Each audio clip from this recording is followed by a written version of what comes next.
සාදරයෙන් පිළිගන්නවා හැමදෙනාම මේ කෙමිස්ට්‍රි DC YouTube channel එකට.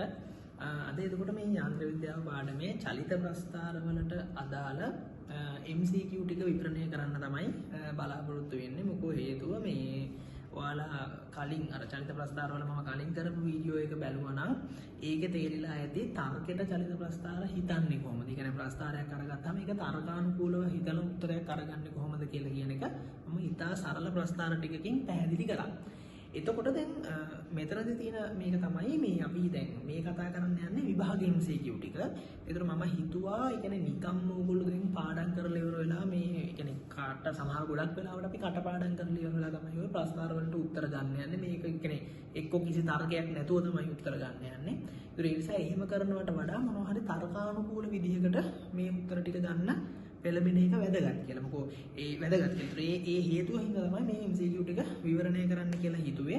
1980 ගණන් වල ඉඳලම මේ 2000 ගණන් වලට වෙනකන් ආපු චලිත ප්‍රස්ථාර ටික MCQ ටික විවරණය කිරීම වැදගත් කියලා හිතුවේ අන්නේ හින්දා. ඒ නිසා මේ වීඩියෝ එකත් එක්ක තමයි ඔයාලා දැන් මේ එකතු වෙලා ඉන්නේ.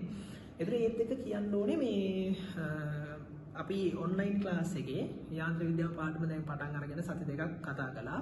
ඒකේ ඝර්ෂණය සහ බල ලකුණු කිරීම ඝර්ෂණය කියලා කියන මූලික කොටස් ටික F සමාන ma නිව්ටන් නියම ඔය කොටස් වලට අදාළ කරුණු කාරණා ටික තියරි ටික අපි කතා කරගෙන යනවා.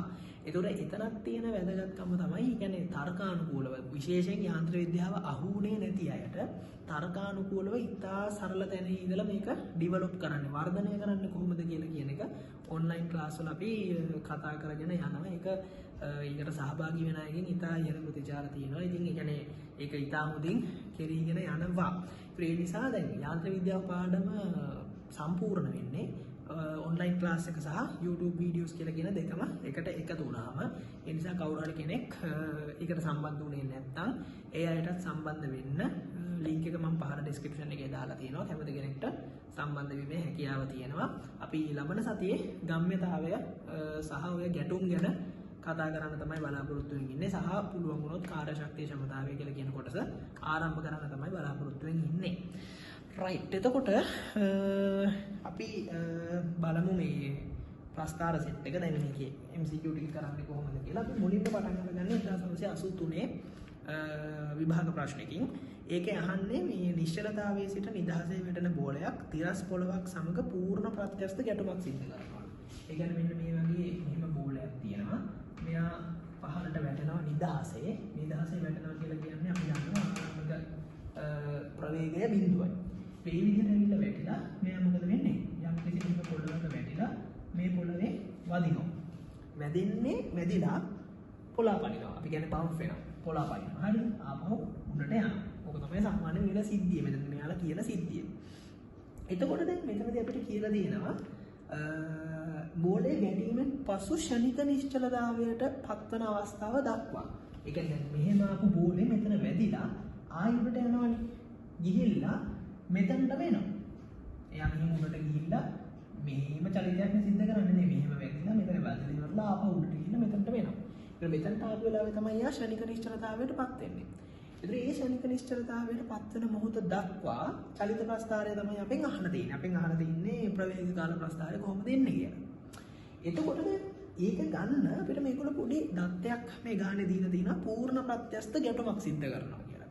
දැන් මේ පූර්ණ ප්‍රත්‍යස්ත ගැටුම කියන්නේ මොකක්ද කියන එක ගැන මම ඉස්සරහට දැන් අපේ ගැටුම් කොටස අපි ඊළඟ දවසේ ක්ලාස් එකේදී කතා කරන්න බලාපොරොත්තු වෙමින් ඉන්නවා. එතනදී වැඩිදුර පැහැදිලි කරන්න.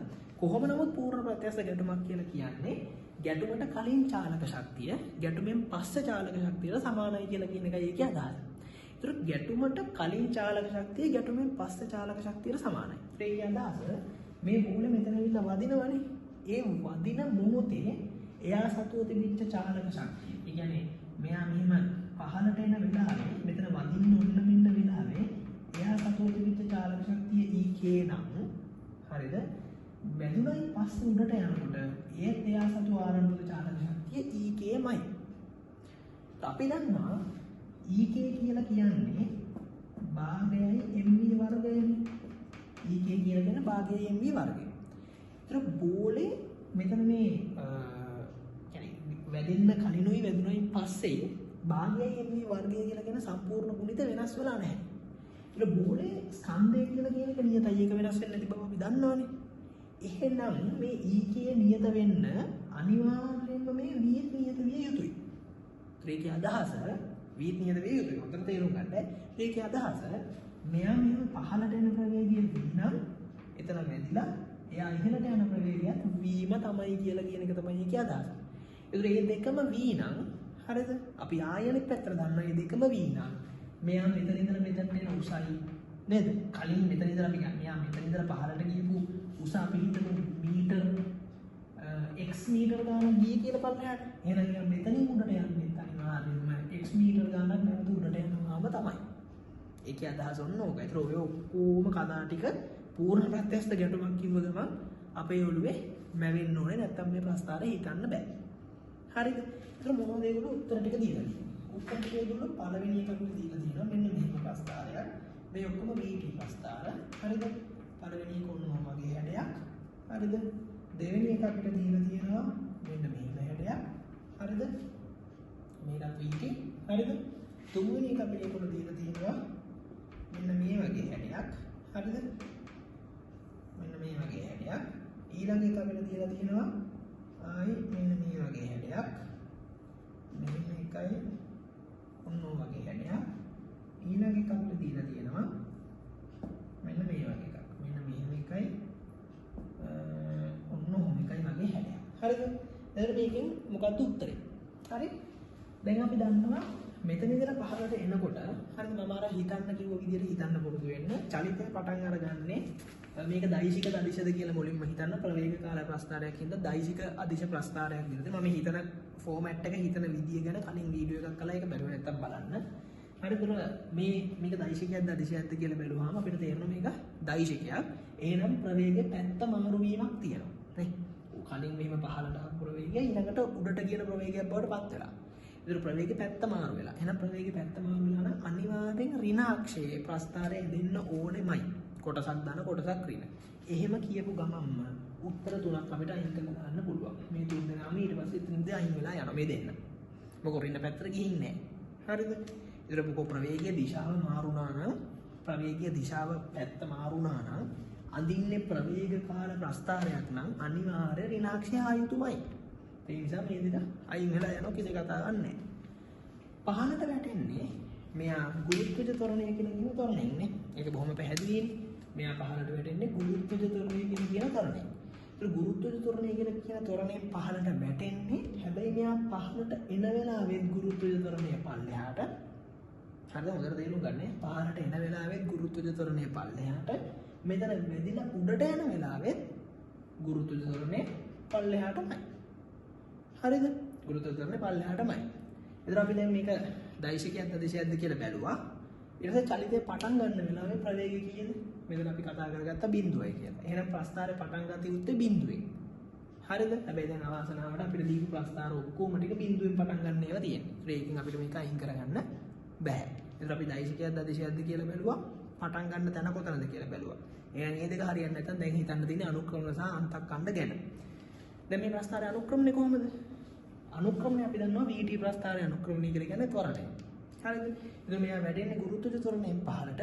ගුරුත්වජ ත්වරණය කියලා කියන එක අවස්ථා දෙකේදීම තියෙන්නේ පල්ලෙහාට. හරිද? අවස්ථා දෙකේදීම තියෙන්නේ පල්ලෙහාට.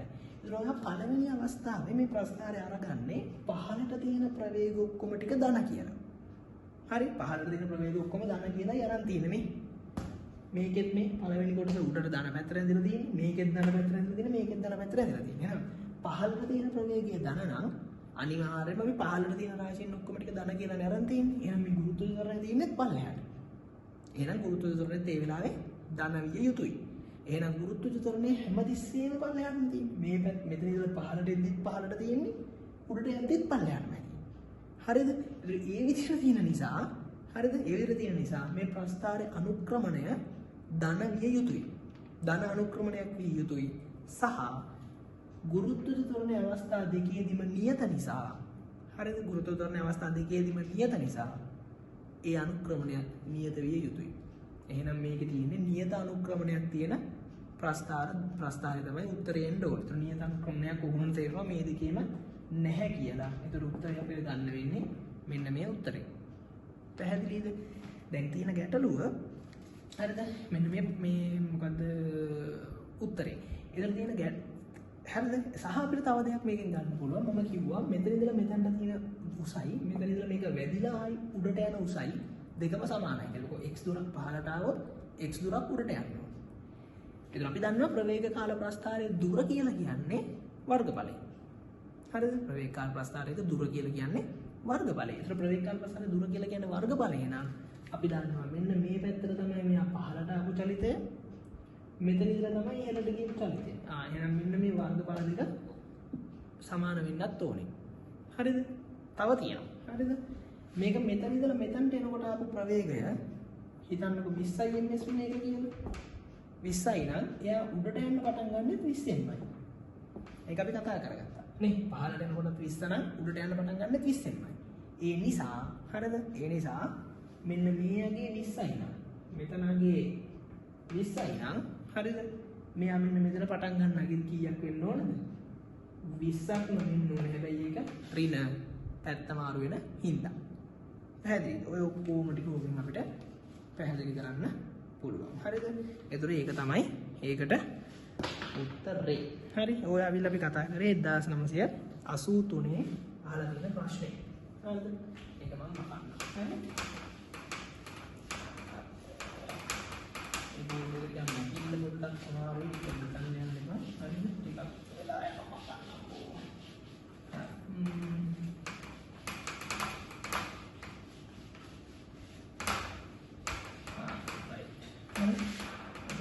එහෙම තමයි මේ ප්‍රශ්නේ. ඊළඟට අපිට කතා කරන්න තියෙන්නේ 1983 මාපහුව ප්‍රශ්නයක්. ඒක ටිකක් ලේසි ප්‍රශ්නයක් මම හිතන්නේ. ඔව්. අපිට දීලා තියෙනවා ත්වරණ කාල ප්‍රස්ථාරය. හරිද? මෙන්න මෙහෙම කොහොම මේකක් දීලා මේක විතර දීලා තියෙන ත්වරණ කාල ප්‍රස්ථාරයක්. එතන ත්වරණ කාල ප්‍රස්ථාරය මෙන්න මෙහෙම එකක් තමයි අපිට දීලා තියෙන්නේ. හරිද? ඔන්න මේකයි ඔහොම එකයි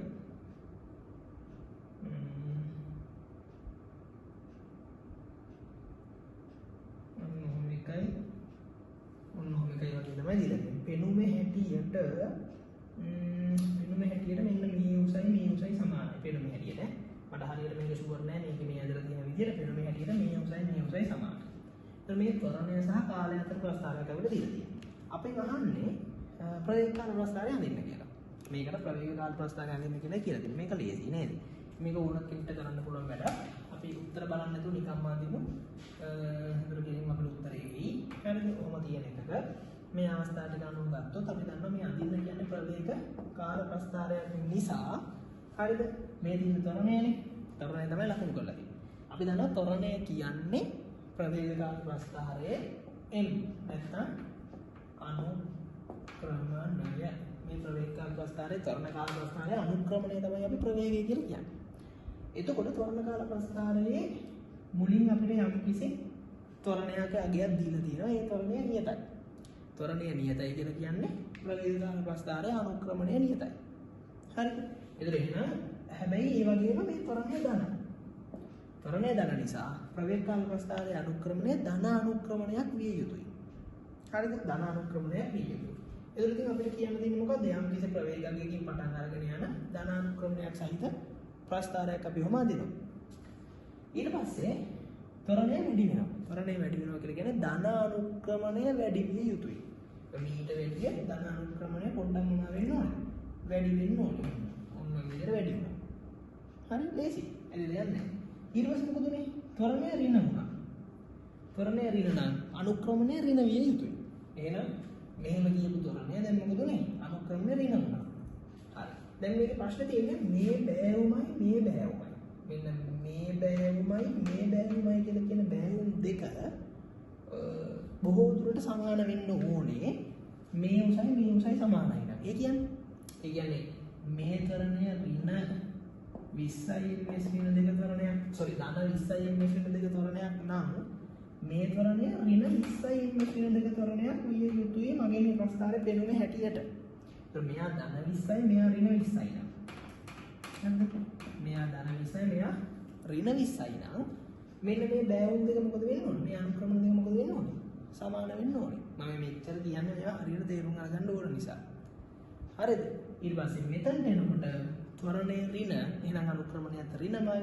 හැබැයි මීට වඩා ටිකක් අඩුයිනේ. එහෙනම් අනුක්‍රමණය ඊට වැඩි ටිකක් අඩු අනුක්‍රමණයක් වෙන්නේ. එහෙනම් මෙන්න මේ වගේ එකක් වෙන්න ඕනේ. ඉතින් ඔය විදිහේ උත්තරයක් බලන්න උත්තරයකට දීලා ඇති.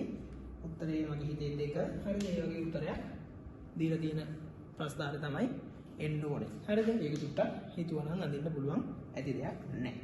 හරිද? රයිට්. ඒ ඇවිල්ලා 1983 ප්‍රශ්න. හරිද? රයිට්. අපි යමු ඊළඟ ප්‍රශ්න. හරි?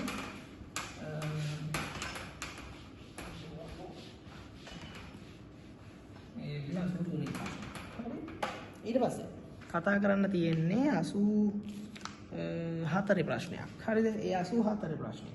මේක දීලා තියෙන්නේ අංශුක චලිතය සඳහා ප්‍රවේගකාර ප්‍රස්තාරයක් අපිට දීලා තියෙනවා. හරි මේ තියෙන්නේ ඒගොල්ලෝ දීලා තියෙන ප්‍රස්තාරය. මොනම ප්‍රස්තාරයක් නැතලා ඒක ප්‍රවේගකාර ප්‍රස්තාරයක්. මෙන්න මෙහෙම එකකුයි මෙන්න මෙහෙම එකක් සහ ඔන්නෝම එකක් අපිට දීලා තියෙනවා. හරිද? අපිට කියලා තියෙනවා මෙතනයි ඔන්නෝතනයි ඔන්නෝම ලකුණු කරලා මෙතනදී ගියපු දුර d1 ලු මේ කොටසේ ගියපු දුර d2 ලු මේ කොටසේ ගියපු දුර d3 ලු කියලා දීලා තියෙනවා. සහ මෙතන ඉඳලා මෙතනට කාලේ t1 මෙතන ඉඳලා මෙතනට t2 මෙතන ඉඳලා මෙතනට t3 කියලා දීලා තියෙනවා. මේ ප්‍රස්තාර ප්‍රවේගය කාලය. හරිද? ඔය විදිහට තමයි මේක කියලා තියෙන්නේ. අපෙන් අහන්නේ මේකට ගැලපෙන විස්ථාපනකාර ප්‍රස්තාරය මොකක්ද කියලා අහන්නේ. දුරක් පෙන්වන්න ඕනේ. දුරක් පෙන්නන දුර කාල විස්ථාපන කාල නෙවෙයි අපි අහන්නේ දුර කාල ප්‍රස්තාරය මොකක්ද කියලා. දුර කාල. හරිද? ප්‍රස්තාරය මොකක්ද කියලා තමයි අපෙන් අහන්නේ. දැන් මේකත් අඳිමුකෝ නිකන් අහිතලිය වෙලා. හරිද? නහනකො දෙයක් නැහැ. දුර කාල ප්‍රස්තාරය අපෙන් අහන්නේ. දැන් මේ තියෙන ප්‍රවේගකාර ප්‍රස්තාරයනේ.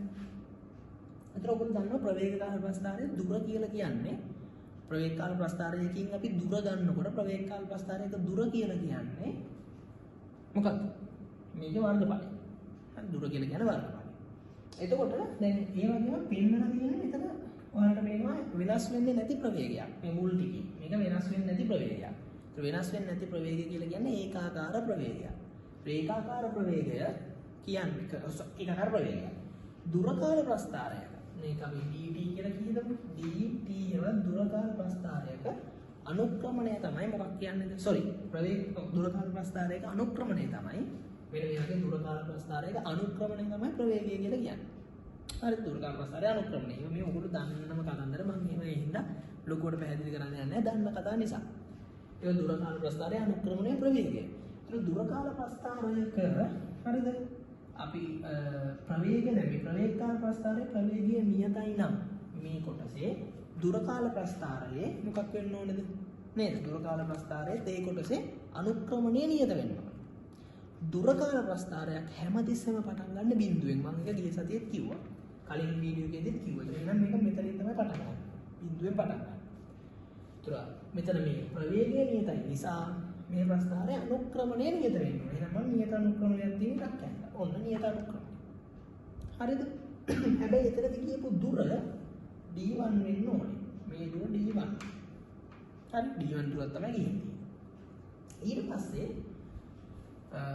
ඊළඟ කොටසේදී ප්‍රවේගය මොකද වෙන්නේ? එන්න වැඩි වෙලා. ඒතර මේ ප්‍රවේගය එන්න වැඩි වෙලා කියලා කියන්නේ හරිද? ප්‍රවේගය එන්න වැඩි වෙලා කියලා කියන්නේ මේ ප්‍රස්තාරයේ අනුක්‍රමණය එන්න වැඩි වෙනවා. හොඳට තේරුම් ගන්න. මේ ප්‍රස්තාරයේ ප්‍රවේගයෙන් එන්න වැඩි වුණා කියලා කියන්නේ අනුක්‍රමණයෙන් එන්න වැඩි වෙන්න ඕනේ. අනුක්‍රමණයෙන් එන්න වැඩි වෙනවා. මේක අනුව නම් අනුක්‍රමණයෙන් එන්න වැඩි වෙනවා. අනුක්‍රමණයෙන් එන්න වැඩි වෙනවා නම් දැන් ඔයාලට හිතා ගන්න බෑ අනුක්‍රමණයෙන් එන්න වැඩි වෙන එක මොකක්ද කියලා. මේ මෙහෙම වෙන්නත් පුළුවන්. මෙහෙමද නැත්නම් නේ ඔහොම නෙන්නේ කියන වක්‍ර ලයින් මෙහෙම එකක්ද ඔහොම එකක්ද මොකක්ද කියලා හිතා ගන්න බෑ. ඒතර මේක කරන ලේසි විදිහ මම කියලා දෙන්න. මේක දැන් අනුක්‍රමණයේ ප්‍රවේගයෙන් එන්න වැඩි වෙනවා. මේ ප්‍රවේගයෙන් එන්න වැඩි වෙනවා. එහෙනම් අනුක්‍රමණයෙන් එන්න වැඩි වෙන්න ඕනේ මේ ප්‍රස්තාරය අනුව. අනුක්‍රමණයෙන් එන්න වැඩි වෙනවා කියලා කියන්නේ අනුක්‍රමණය අඩුවෙන් පටන් අරගෙන. ආයෙත් මොනවා අනුක්‍රමණය අඩු වෙන්නේ. කියන්නේ මෙන්න මේ වගේ අනුක්‍රමණයකින් පටන් ගත්තා. චුට්ටක් අනුක්‍රමණය වැඩි වුණා. තව චුට්ටක් අනුක්‍රමණය වැඩි වුණා. තව චුට්ටක් අනුක්‍රමණය වැඩි වුණා. මොකද්ද හැදෙන්නේ? මෙන්න මෙහෙම හැදෙන්නේ ඉන්නවා. දැන් මේ අනුක්‍රමණය එන්න වැඩි වෙනවා. අනුක්‍රමණය එන්න අඩු වෙන එකක් හිතන්නේ කොහොමද? වැඩි අනුක්‍රමණයකින් පටන් ගත්තා. හරි.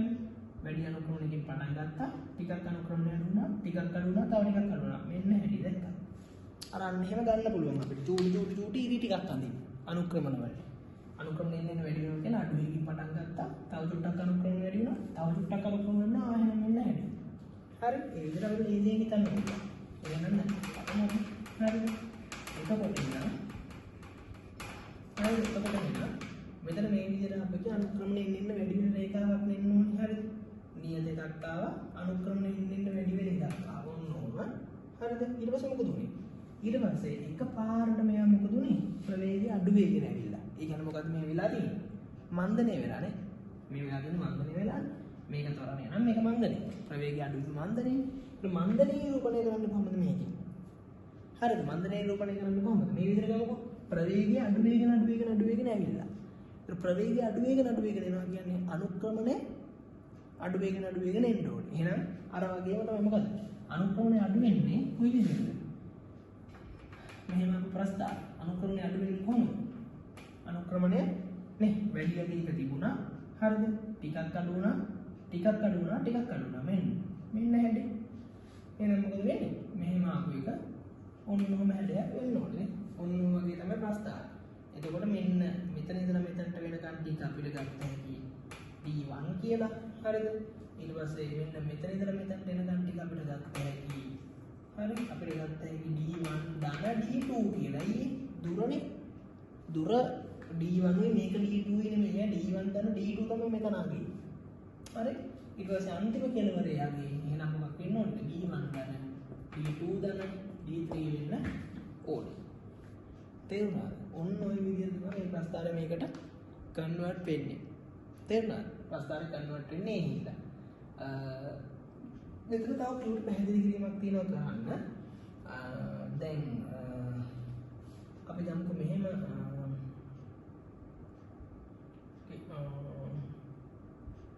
නෑ හරි ඒක මම කිව්වනේ හරි ඒක හරි.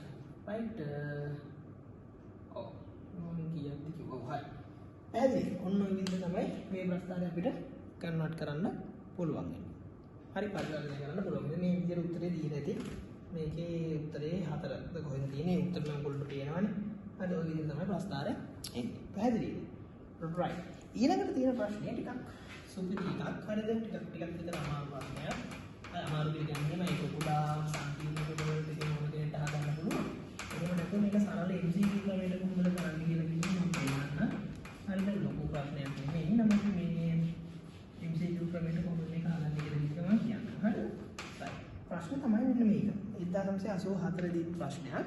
ඒගොල්ලෝ දීලා තියෙනවා මෙන්න මේ විදිහේ හරිද? පාට පෑන කියන තුනේ දිගටම අපිට මෙන්නේ. හරිද? ඒගොල්ලෝ දීලා තියෙනවා මෙන්න මෙහෙම ප්‍රස්තාරයක් අපිට. මෙන්න මෙහෙම එකකුයි මෙහෙම එකකුයි මෙහෙම. හරිද?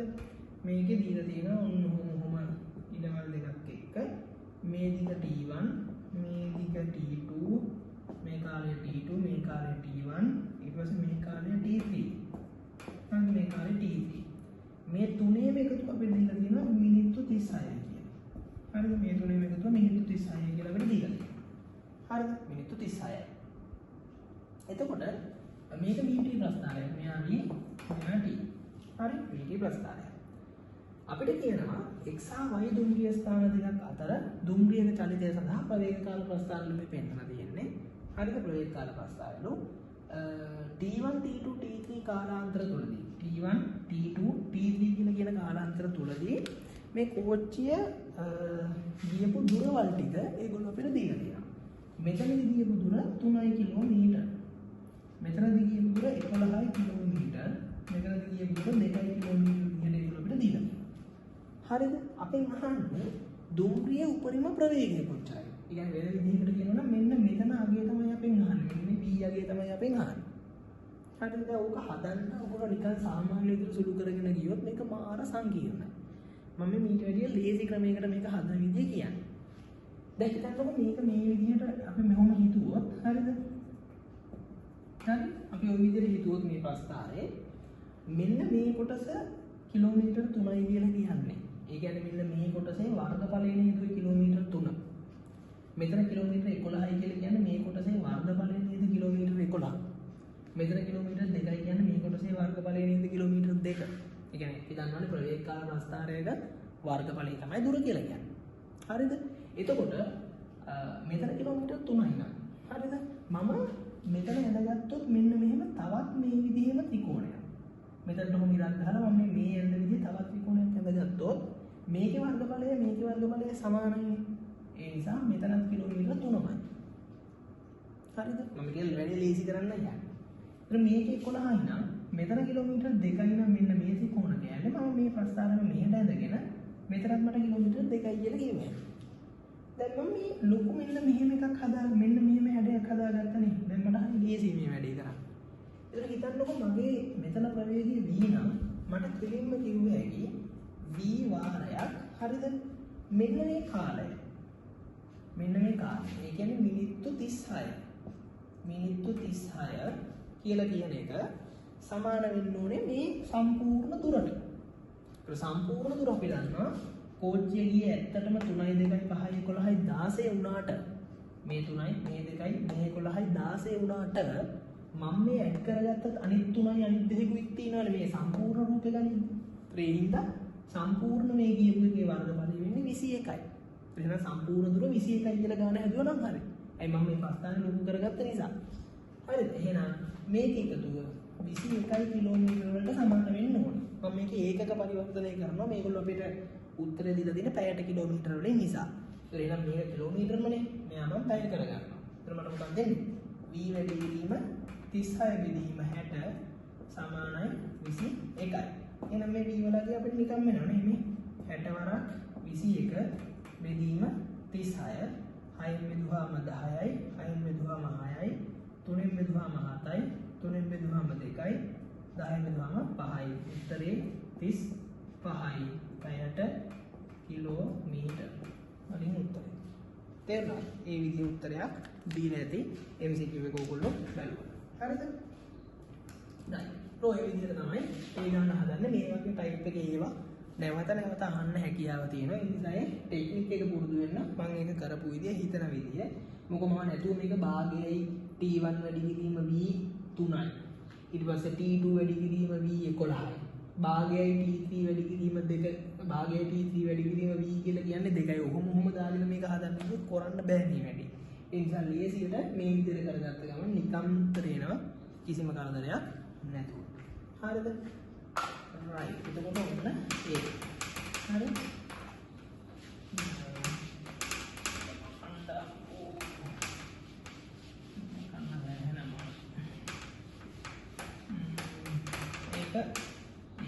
හරිද? right. ඊට පස්සේ අපි එමු මේගොල්ලෝ දීලා තියෙනවා 1985 ප්‍රශ්නයක්. ඒකෙදී කියලා තියෙන්නේ අපිට ප්‍රස්ථාර දෙකක් දීලා තියෙනවා. ප්‍රස්ථාරයක් දීලා තියෙනවා මෙන්න මේ විදිහේ. ප්‍රවේගකාර ප්‍රස්ථාරයක්. හරිද? මෙන්න මේ ප්‍රවේගකාර ප්‍රස්ථාරයක්. මෙයා V හරිද? මෙයා T හරි? අපිට දීලා තියෙන එක ප්‍රස්ථාරයක් මෙන්න මෙහෙම. අනිත් ප්‍රස්ථාරය මෙන්න මෙහෙම. හරි? මොන විදිහට යන ප්‍රස්ථාර දෙකක් දීලා තියෙනවා.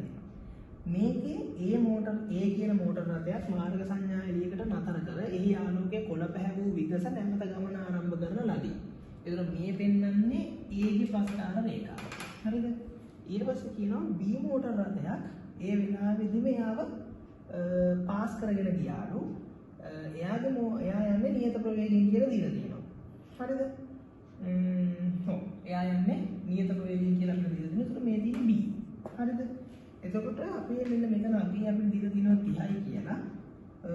තව මේක ගණන් මෙහෙ 1 2 3 4 5 කිය ගණන් ලකුණු කරලා දීලා තියෙනවා. මෙන්න මෙතන අපිට දීලා තියෙනවා 4යි කියලා. හරිද? මේ කාලය මත ලකුණු කරලා දීලා තියෙනවා. මෙහෙන් තියෙනවා මෙතන 30යි. උපරිම තැන 70යි ඔය වගේ. අපෙන් අහන්නේ A කියන මෝටර රථය මේ මෙයාව පහු කරන්න. A B ව පසු කරන්නේ කියලා තමයි අපෙන් අහන්නේ. A B ව පසු කරන්නේ කොයි වෙලාවෙද කියලායි අපෙන් අහන්නේ. දැන් ඔතන තියෙන වැදගත්ම සිද්ධිය තමයි ඔයගොල්ලන්ට මේක හරි හැමතිස්සෙම ඒගොල්ලෝ අහන තර්කයක්. ප්‍රස්ථාරවලදී හැමතිස්සෙම අහන පොයින්ට් එකක්. දැන් කොහොම චලිත ප්‍රස්ථාරයක් අපෙන් දීලා ඉවර වෙලා ඒගොල්ලෝ අපෙන් අහනවා මෙහිම ප්‍රස්ථාර රේඛා දිගක මෙයාව පහු කරන්න කොයි වෙලාවෙද කියලා. ඒතර දැන් ඔයාලා හොඳට තේරුම් අරගන්න කවුරු හරි කෙනෙක්ව පහු කරන්නේ. හරිද? කවුරු හරි කෙනෙක්ව පහු කරන්නේ. ඒ දෙන්නගේ මොන සාධකයේ සමාන වෙච්ච වෙලාවේද? ඔන්න ඕක හරි පැහැදිලිව තේරුම් අරගන්න ඕනේ. දැන් හිතන්නකෝ දෙන්නෙක් ගමන ආරම්භ කරනවා මේ විදිහට. හරිද? මෙතනින් පටන් අරන් ගමන ආරම්භ කරනවා. දැන් අපිට ඕක කිව්ව ගමන් නිකන් ඕගොල්ලෝ ටග් ගාලා කියන උත්තරේ තමයි ප්‍රවේගය සමාන වුණාම තමයි බහු කරන්නේ කියලා. ඒක ටිකක් නිකන් බොක්කෙන් එන උත්තරේ නේ ප්‍රවේගය සමාන වෙච්ච එක මම ටග් ගාලා බහු කරනවා කියලා අපිට හිතෙන්නේ. හොඳට මතක තියාගන්න කවුරු හරි කෙනෙක්ව පහු කරන්නේ ප්‍රවේග සමාන වෙච්ච වෙලාවෙ නෙමෙයි. හරිද? එහෙම එකක් නැහැ. හරි? ප්‍රවේග සමාන වෙච්ච වෙලාවෙ නෙමෙයි. වෙන්න ඕන දේ ප්‍රවේග වෙනස් වුණත් හරිද? විය යුතු දෙයක් තියෙනවා. ඒ දේ තමයි ඒ දෙන්න ගෙවාගෙන ගියපු මගේ දිග සමාන වෙන්න ඕනේ. ඔයා හිතන්නකො මෙහෙම මගේ අත් දෙක කියලා කියන්නේ මම පෑන් දෙක ගන්නම්. මේ පෑන් දෙක කියලා කියන්නේ වස්තුන් දෙකක් කියලා හිතන්නකො. ඒ දෙන්න ගමන පටන් අරගෙන එකෙක් ඉස්සරහින් යනවා. අනිත් එක ඊට පිටිපස්සෙන් එනවා. දැන් ගමන පටන් ගන්න අපි හිතමු බෝඩ් එකේ මම ගත්තා මෙන්න මෙතනින් ගමන පටන් ගන්නවා. හරිද? දැන් මෙතනින් ගමන පටන් අරගෙන මේ දෙන්නගෙන් මෙයා ඉස්සරලා යනවා. මෙයා පිටිපස්සෙන් එනවා. හැබැයි ඔහොම ගිහිල්ලා මෙයා පහු කරන වෙලාවේදී දෙන්නම ඉන්නේ මෙතනනේ. පහු කරන වෙලාවේ දෙන්නම ඉන්නේ මෙතන. ඒ කියන්නේ ඒකේ අදහස කවුරු ඉස්සරහින් ගියත් කවුරු පස්සෙන් ආවත් අවසානයේ පහු කරන වෙලාවේ ඒගොල්ලෝ ආපු දුර සමානයි. ඔන්න ඔය පොයින්ට් එක හොඳට ඔළුවට ගන්න. ඒතර මෙතනත් මේක තරඟ කරන්න ඕනේ යන්නේ මේ විදියට. දෙන්නගේ දුර සමාන වෙච්ච වෙලාවේ තමයි ඒ දෙන්න පහු කරලා ගිහින් තින්නේ. ඔන්න ඔය පොයින්ට් එක තේරුම් ගත්තා හරි. එතකොට ඉතින් මේ දෙන්නගේ දුර සමාන වෙන වෙලාව ඕගොල්ලෝ මේකේ ගණනය කරලා ගත්තා නම් හරි. මේක මේ කොටු වලින් හරි ලස්සනට ඇදලා තියෙනවා. මට එච්චර දුරට මේක අඳින්න බෑ. අඳින්න කියොත් කරදර. විය වෙන්න ඕන දේ තමයි මොකද්ද? මෙන්න මෙයාගේ වර්ගඵලය මෙයාට සමාන වෙන වෙලාවේ කියන්නේ මෙන්න මේ හරිය වගේ ගානකින් මෙන්න මේ දෙකේ වර්ගඵල දෙක සමාන වෙන වෙලාව. ඒක මේ කියනම ගත්තොත් නම් උත්තරේ මෙන්න මෙතන 8 තියෙනවා. මම ඒක දාලා දෙන්නම් තුන ලේසි 8යි මෙතන 60 තියෙනවා. මෙන්න මෙතන 60. 70 මේ 60. දැන් බලන්නකො මේ 30 වරක් 8 240. ඒ කියන්නේ මෙන්න මේ සම්පූර්ණ b ගියපු දුර 240යි. හරිද? 30 වරක් 8 කියන්නේ 30 වරක් 8. මෙයාගේ ගත්තොත් භාග්‍ය වාරයක් 8 වරක් 60. මෙයාගේ ගණනය. නේ මෙයාගේ වර්ගඵලය කියන්නේ භාග්‍ය වාරයක් 8 වරක් 60. ඒ කියන්නේ යා උත්තරේ 240 එහෙනම් තප්පර 8 ගියපු වෙලාවෙදි තමයි ඒ වීම පහු කරලා යන්නේ. හරිද? මේ පොයින්ට් එක විතරයි ඒකේ ඔළුවට ගන්න තියෙන දේ. ඒක හරි වැදගත්. කවුරු හරි කෙනෙක්ව පහු කරන්නේ ඒ දෙන්න ගෙවාගෙන ගියපු දුර සමාන වෙච්ච වෙලාව. ඒක තමයි තර්කය. ඒ තර්කය පාවිච්චි කරලා MCQ බර ගානක් අහලා තියෙනවා. අපි දැන් මේ හදාගෙන යද්දිත් ඔයාලට අහුවෙයි මේ වගේ ඕන තරම්. හරිද? එහෙම ගොඩක් තියෙනවා. හරි? right. එතකොට ඔන්න ඒක. හරිද? ඊට පස්සේ මේ සංකල්ප ආකාර ප්‍රේමහනේ ඉදිරියට උත්තර ලේසියෙන් උඩට තේරෙන්නේ මේ ටික කරගෙන යනකොට මේ ඇති දෙන්නේ. හරිද? මාර දරලයි. ඒ සරල දේ සරල විදියට බාරගත්තාම හරි. ඊළඟ ප්‍රශ්නේ. අපෙන් අහනවා මෙන්න මෙහෙම එකක්. හරිද? මේක තව ටිකක් හිතන්න තියෙන ප්‍රශ්නයක් චුට්ටක් විතර. හරිද? අර තර්කෙම තමයි. දැන් ඊටම එක තර්කය ආයි අහන්න බලන්න. මෙතන තියෙන ප්‍රස්තාර දෙකක්. එකක් ඔන්න ඔය විදිහට. මේක B හරි. මේ ඇවිල්ලා 2986 ප්‍රශ්න. අනිත් එක ඔන්න මෙයා A. හරිද? A ගේ මෙන්න මෙතන තියෙන දුර තප්පර 1යි. හරිද? මෙතන තියෙන එක 0.5යි. මේකේ තප්පර ගැනීම ගන්නකො 0.5යි 1යි. මෙතන 20යි. හරිද? මෙතන 10යි. හරි? එතන 10යි.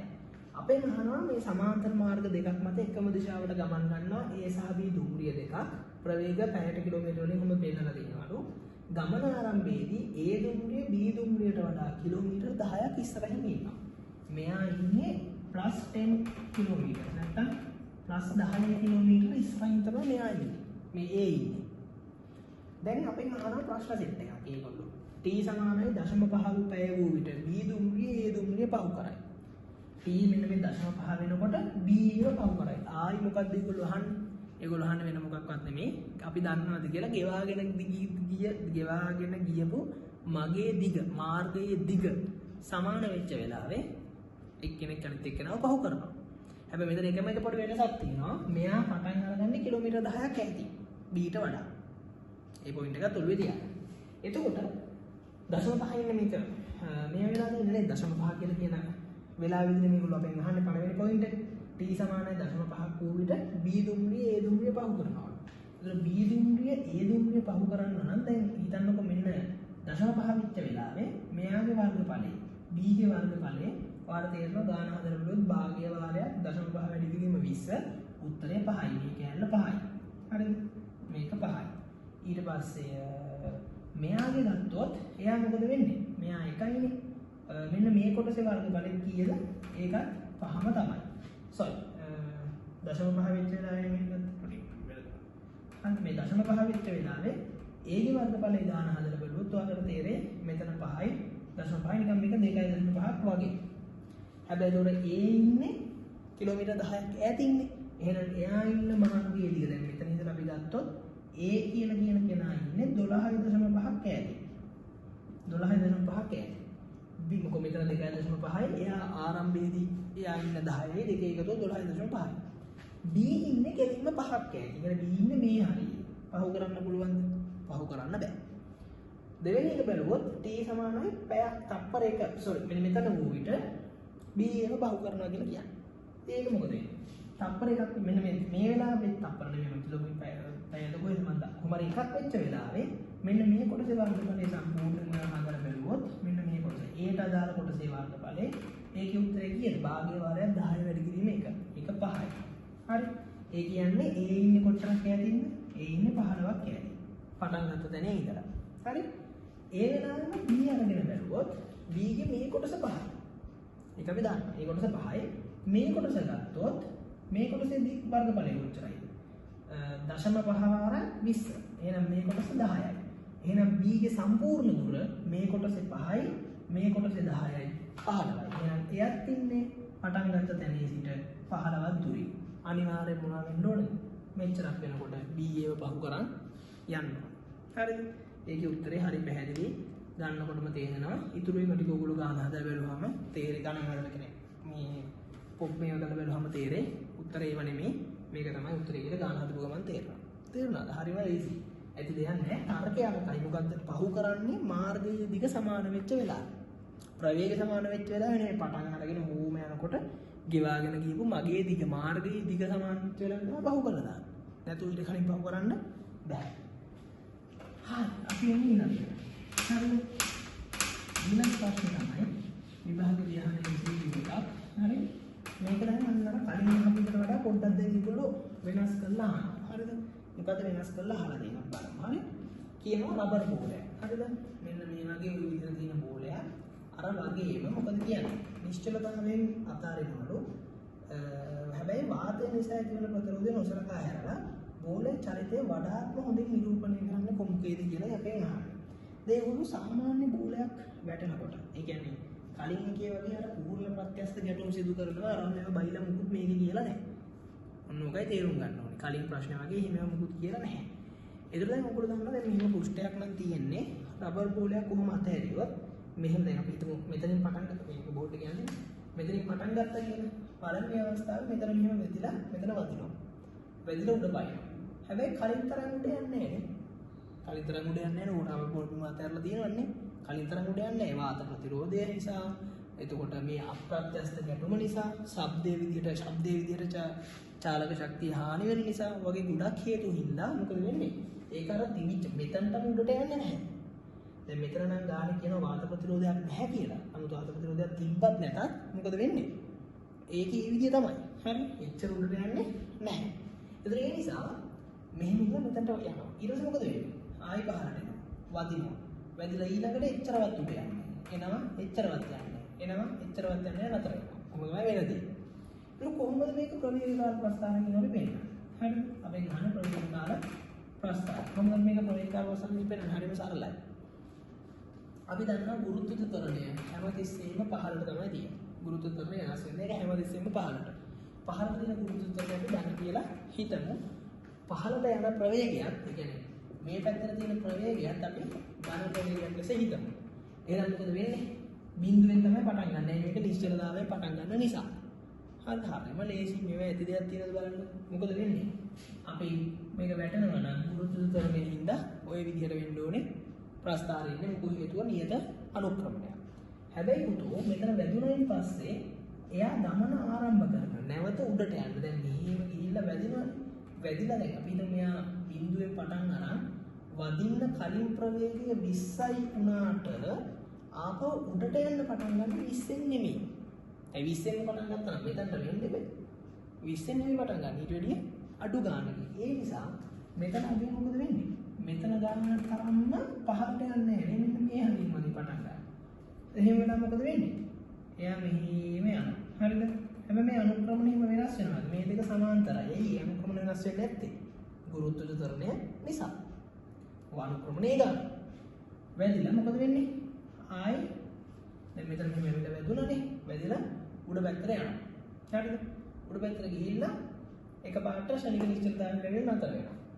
නතර වෙලා මොකද වෙන්නේ? ආයි අනිත් පැත්තට එන්න පටන් ගන්නවා. ප්‍රවේගය ධන පැත්තට යනවා.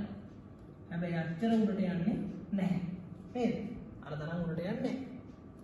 උඩට යන්නේ නිසා නැවතෙනවා. මොකද වෙන්නේ? ආයි පටන් ගන්න ඊට වැඩිය පහළින්. හරි? ඔන්න ඔහොම හැදී ප්‍රස්ථානයක් තමයි එන්න ඕනේ. හරිද? ඔන්න විදිහේ ප්‍රස්ථානයක්. පැහැදිලි නේද? දැන් මෙතන ඉඳලා මෙතනට එනකොට තියෙන දුරට වඩා මෙතන ඉඳලා මෙතනට යන දුර අඩු නිසා හැමතිස්සෙම මේ වර්ග බලයෙන් වඩා මේ වර්ග බලය අඩුයි. මේකට වඩා මෙයා අඩුයි, මේකට වඩා මෙයා අඩුයි. මේ විදිහට තමයි යන්නේ. තේරුණාද? මේ සමාන නැහැ. හොඳ ඊට වැඩිය වෙනස් වෙනවා. හරි? සමාන නැහැ. හැමතිස්සෙම ඊට වැඩිය අඩුයි හිතයි පටන් ගන්නවා. ආයි මෙහෙම ගියා ඊට වැඩිය අඩුයි. ඔන්න ඔය විදිහේ ප්‍රස්ථානයක් තමයි එන්න ඕනේ. පැහැදිලිද? එතකොට ඒකේ උත්තරේ ඔයාලට බැලුවොත් තේරෙයි කොයි විදිහ එකක්ද කියලා. හරිද? right. අපි අන්තිම ප්‍රශ්නේ මෙන්න මේක කතා කරලා අදට වීඩියෝ එක නතර කරමු. මේක වීඩියෝ ගොඩාක් දික් වෙන හින්දා ඊළඟ දවසේ ඊටු ටික කතා කරමු. හරිද? අපිට දීලා තියෙනවා අවසාන ප්‍රශ්නේ. අවසාන අදට කතා කරන අන්තිම ප්‍රශ්නේ. මේක ඉන්න 1983 ප්‍රශ්නේ. හරිද? කොහොමද ඒගොල්ලෝ දිගට කියලා බලමු. හරිද? එයාලා කියලා තියෙනවා මෙන්න මේක. මොකක්ද? VT ප්‍රස්ථාරයක් අපිට දීලා තියෙනවා. හරිද? ඔන්න ඔහොම එකයි VT. හරිද? මේ VT ප්‍රස්ථාරේ ඔන්න ඔහොම එකකුයි. හරිද? ඔන්න ඔහොම එකකුයි දීලා තියෙනවා. හරිද? මෙයා U මෙන්න මෙතන T4 කියලා අගයක් දීලා තියෙනවා. මෙතන T3 මෙතන T2 මෙතන T1 හරි මෙතන B. ඔය විදිහ අගයන් ටිකක් දීලා තියෙනවා. අපේ නහන්නේ මේ කතා ටිකක් කියනවා. U නියත ප්‍රවේගයකින් ගමන් කරන x නම් දුම්රියක්. මෙයා x මේ නියත ප්‍රවේගයෙන් යන කෙනා x. හරිද? ඊට පස්සේ නිශ්චලතාවයේ සිට සමාන්තර මාර්ගයේ මේ දිශාවටම ගමන් කරනවා. T සමානයි T2 ඔහොම කතාවක් කියාගෙන යනවා. ඊපස්සේ y මන්දනේ වෙනවද x සහ y චලිත පිළිවෙල. ඒතර x දුම්රිය මෙයා y දුම්රිය මෙයා. හරිද? ඔක තමයි කියලා තියෙන්නේ. අපිට තියෙනවා සත්‍ය නොවන වාක්‍ය ටික. ඒ කියන්නේ වාක්‍ය සෙට් එකක් දෙනවා සත්‍ය නොවන එක අපෙන් අහනවා. බලමු මොකද්ද කියන්නේ කියලා. පළවෙනි වාක්‍යය කියනවා y දුම්රිය x පසු කරන්නේ t සමානයි t දෙකේදී. බලන්න ඔයාලා අර පොයින්ට් එක කී වතාවක් අහනවද කියලා අර ගේ වාගිය මගේ දිගේ කතාව. ඒ නැති මේකේ වර්ගඵලය තමයි හොයන්න තියෙන්නේ. වෙන මොකුත් කතාවක් නෙමෙයි. x දුම් y දුම්රිය x පසු කරන්නේ t සමානයි t දෙකේදී. මෙන්න මෙතනට එනකොට y x පහු කරනවා කියලා කියනවා. ඉතින් බලන්න තියෙන්නේ ඔයගොල්ලෝ බලපු ගමන් පේනවා මොකද වෙන්නේ? අපෙන් බොරු එක අහන්නේ. හරිද? දැන් මෙතන බලපු ගමන් තේරෙනවා මෙයාගේ මෙන්න මේ t2 කියලා කියන කොටසේදී x ගේ වර්ගඵලය කීයද මේ? x ගේ වර්ගඵලය කීයද? ඒක වෙන t2 වාරයක් u. ඒක පැහැදිලි. මෙතන 2u කියලා දීලා තියෙනවා නේ. මට අමුතුම නැහැ 2u. ඒක මෙතන දෙනකොට මොකද වෙන්නේ? y ගේ වර්ගඵලය. y ගේ වර්ගඵලය මේ භාගයයි t2 වැඩි කිරීම u 2u. එතකොට එයාගෙත් එන්නේ t2uමයි. එහෙනම් මෙයාගේ වර්ගඵලය t2u, මෙයාගේ වර්ගඵලය t2u. එහෙනම් මොකද වෙන්නේ? ඔව් මේ වෙලාවේ t සමානයි t2 වෙන වෙලාවේ x y එක පහු කරනවා. ඒ ප්‍රකාශනේ හරි. පළවෙනි වාක්‍යය. දෙවෙනි වාක්‍යය කියනවා ඒකේ x දුම්රිය y පහු කරන්නේ t සමානයි t3 දී. x ආපහු y ව පහු කරනවලු t සමානයි t3 දී. මොකද කියන්නේ? දැන් අපි දන්නවා y x ව පහු කරා මෙතනදී. ඒක අපි හරි කියලා දැනගත්තානේ. ඉතින් y x ඒ වෙලාවේදී පහු කරනවා නම් තවත් චුට්ටක් ගියාම y කියපු දුර තවත් මොකෝ වෙන්නේ? y කියපු දුර තවත් වැඩි. එයි මේ y ගේ වර්ගඵලය තව වැඩි වෙලා නේ. y ගේ වර්ගඵලය තවත් වැඩි. හරිද? y ගේ වර්ගඵලය තවත් වැඩි. මෙයාගේ වර්ගඵලෙත් තව වැඩි වෙලා. හැබැයි x ගේ වර්ගඵලය වැඩි වෙන්නේ මෙච්චර කෑල්ලකින් මේ චූටි කෑල්ලකින්. y ගේ වර්ගඵලය මේ සම්පූර්ණ ප්‍රමාණයකින් වැඩි වෙලා. නේද? කියන්නේ y ගේ වර්ගඵලය මේ ඔක්කොම කෑල්ලකින් වැඩි වෙලා. කියන්නේ ඔයාලට තේරෙනවද මෙතනට වෙනකොට පහු කරලා ඉවරයි yx. ඊට පස්සේ y ගැන හිතුවොත් තව චුට්ටක් t3 වෙද්දී y ගැන හිතුවොත් y මේ දුරම ගිහිල්ලා මේ වර්ගඵල කොටසම ගිහිල්ලා y. x ගිහින් තින්නේ මේ කෑල්ල විතරයි. එහෙනම් කවුද ඉස්සරහින් ඉන්නේ? තාමත් y ඉස්සරහින්. එහෙම පාස් කරන්න බෑ. එහෙනම් ඒ දෙවෙනි වාක්‍ය බොරු. ඒක තමයි ඉතින් උත්තරේ. ඒගොල්ලෝ අහලා තියෙන්නේ උත්තරේ. දෙවෙනි සත්‍ය නෙවෙයි එකනේ. ඒක තමයි වැරදි. අපි අනිත් වාක්‍ය ටිකක් බලමු. t සමානයි t3 දී x සහ y දුම්රිය දෙකටම එකම ප්‍රවේගයක් තියෙනවා. මෙතනදී මොකද වෙන්නේ? එකම ප්‍රවේගයක් තියෙනවා කියලා කියනවා. ඔව් නෙමෙයි. මෙයක් තියෙන u ප්‍රවේගයේ x උත් තියෙන y උත් තියෙන දෙන්නම ඉන්නේ u ප්‍රවේගයේ. ඒක හරි. x දුම්රිය y පහු කරන්නේ t සමානයි t4. x දුම්රිය y පහු කරනකොට t සමානයි t4 දී බලන්න. මෙතනදී මොකද වෙන්නේ? මේ සම්පූර්ණ x ගේ වර්ගඵලය කීයද? t4u නේ. t4u.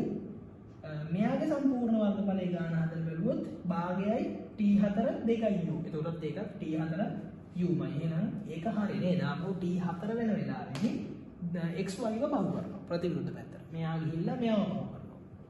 ඒක අවුලක් නෑ. ඒක හරි. අපෙන් අහන අන්තිමේක x සහ y දුම්රිය දෙකම දුම්රිය ස්ථාන දෙක අතර ගමන් කරන්නේ එකම සාමාන්‍ය ප්‍රවේගය. මොකක්ද සාමාන්‍ය ප්‍රවේගය කියලා කියන්නේ? ඒක දන්නවා ඔයගොල්ලෝ නේද? සාමාන්‍ය ප්‍රවේගය. හරිද? නැත්නම් අපි ඒකට කියනවා mean velocity කියලා. හරිද? මධ්‍යම ප්‍රවේගය කියලා කියනවා. හරිද? මේ ප්‍රවේගය කියලා කියන්නේ මොකක්ද?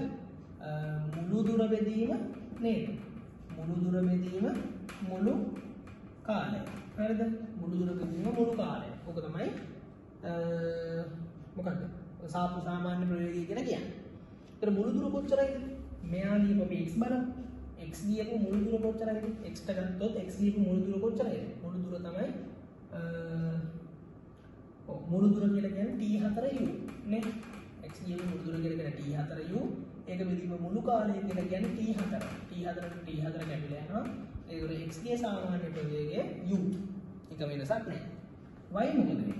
ඒක හදන්න දෙයක් නෑ. ඒ අධිකරම කියලා දෙන u ගෙන් නම් uම තමයි. y ගේ මොකද වෙන්නේ? y ගේ මුළු දුර කියලා කියන්නේ මොකද්ද? එයාගේ මුළු දුර කියලා කියන්නේ t4 uම තමයි. වෙනසක් නෑ. අපි දැන් හිතුවා t4 u භාගය වාරයක් t4 වැඩි කිරීම 2u කියලා කියන එකනේ. ඔව් මේ සම්පූර්ණ ත්‍රිකෝණයේ වර්ගඵලය. භාගය වාරයක් t4 වැඩි කිරීම 2u. හරි. කැපිලා ගියාම t4u. කාලය නැවත t4ම තමයි. එහෙනම් ඉතින් කැපිලා ගියාම y ගේ මධ්‍යන වේගයත් u ම තමයි. හරිද? ඒ හින්දා දෙන්නම ගිහින් තියෙන එකම මධ්‍යන ප්‍රවේගයෙන් තමයි එක වෙනසක් නැහැ. ඒ නිසා ඒකෙත් උත්තරය හොයාගන්න පුළුවන් අසත්‍ය ප්‍රකාශය අපෙන් අහන්න. රයිට්. එතකොට ඒ ටික තමයි අපිට කතා කරන්න පුළුවන්. අද නැත්තම් වීඩියෝ උඩ හරියක් ඩීප් වෙන හින්දා අපි එතනින් එහාට ප්‍රශ්න ටික ඊළඟ දවසේ කතා කරමු. මේක ඇවිල්ලා 1988 ප්‍රශ්නේ. ඔයාලට තේරෙන්නේ නැති කොච්චර මේව සරලද කියලා තාර්කිකව හිතලා උත්තර ගන්න පුළුවන්. ඒ තාර්කිකව හිතන හැකියාව විතරක් වර්ධනය කරගන්න එකයි වෙන්න ඕනේ.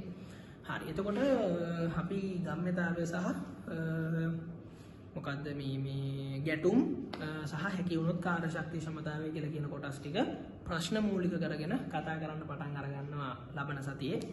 කැමති කෙනෙක්ට එකතු වෙන්න පුළුවන්. හරිද? notes.lk වෙබ්සයිට් එකට ගිහලා රෙජිස්ටර් වෙන්න. ඒකට අදාළ link එක පහළ description එකේ දාන්නම්.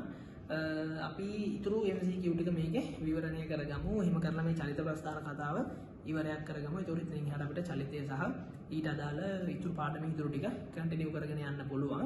එහෙම යනකොට අපිට මේ පාඩම ටිකක් වේගෙන් ඉක්මනට ඉවරයක් කරගැනීමේ හැකියාව ලැබෙයි කියලා මට හිතෙනවා. ඒකයි මම මේ දෙකේම ඒ කියන්නේ YouTube එකේ සහ ක්ලාස් එකේ දෙකේම එකම පාඩම කරගෙන යන්න වේගෙන් මේක ඉවරයක් වෙන නිසා. හරි අපි පුළුවන් තරම් ඉක්මනට අලුත් වීඩියෝ එකකින් හම්බ